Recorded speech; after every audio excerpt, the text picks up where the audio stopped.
Fermenting tomatoes is common in Eastern Europe, but not necessarily in my country. There are multiple recipes available, with numerous differences in terms of ingredients. I decided to improvise and make my own tomatoes. The recipe can be found on the blog. The tomatoes I'm going to use aren't at all traditional. I'll use cherry tomatoes. The remaining ingredients are the same as in half-sour gherkins: dill, garlic, salt, and water. Here I'm using dill leaves, but I've also tried with dill flowers, and the results are just as good. I don't use any additional spices or herbs. I begin by preparing the brine. I add the salt to water and stir until it's dissolved. Since I'm using room temperature water, stirring takes a little while.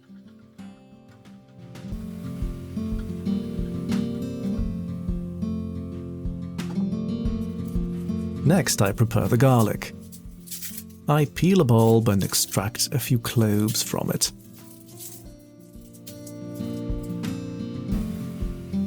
I give them a light crush with a knife.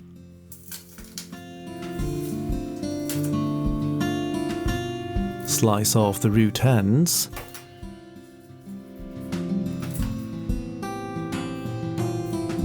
And remove the peels.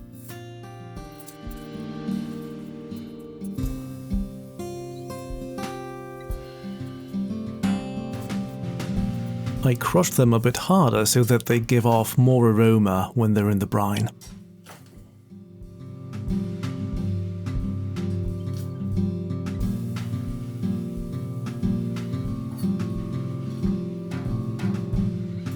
I don't need to cut the dill, so I can start filling the jar immediately. On the bottom, I put part of the garlic and dill.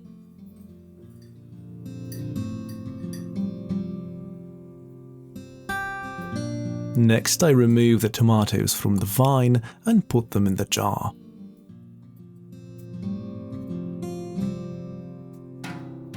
Halfway through, I add more garlic and dill.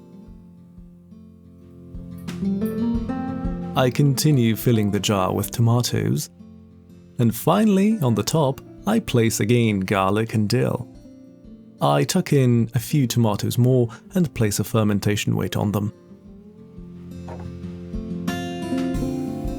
The brine goes into the jar. I pour it so that it completely covers all ingredients. The brine level is high, but I've noticed that it doesn't rise as much as in other ferments. The carbon dioxide bubbles are able to rise freely, so there's a lower probability of leakage.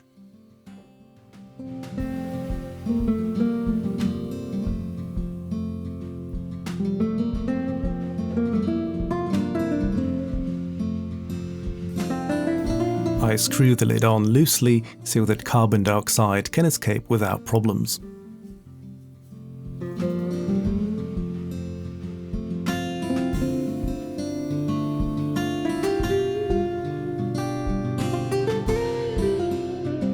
This is what my tomatoes look like prior to fermentation. They'll remain at room temperature for 2 weeks. The bacteria present in vegetables will thrive and colonize the environment in the brine in a few phases. Leuconostochmus enteroides is the first of the dominant strains.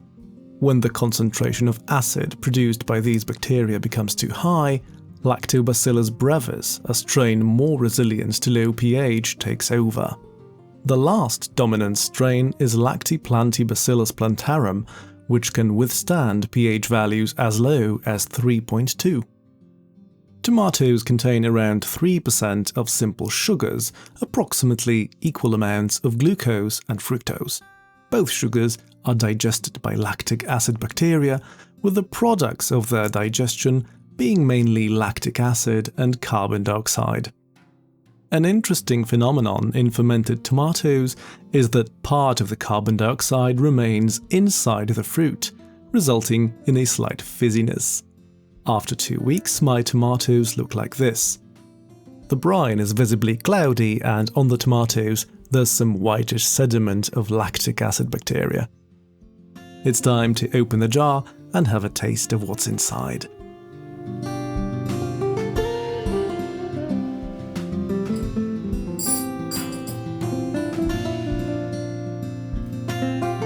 The brine surface is free of mold or wild yeast growth.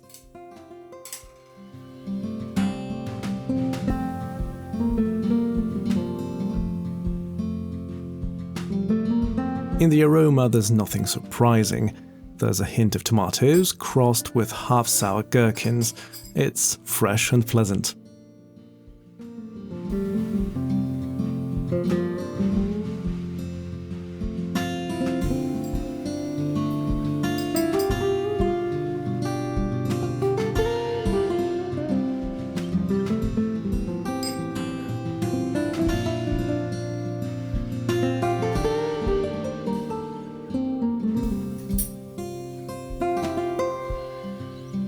When I bite into the tomato, the fun begins.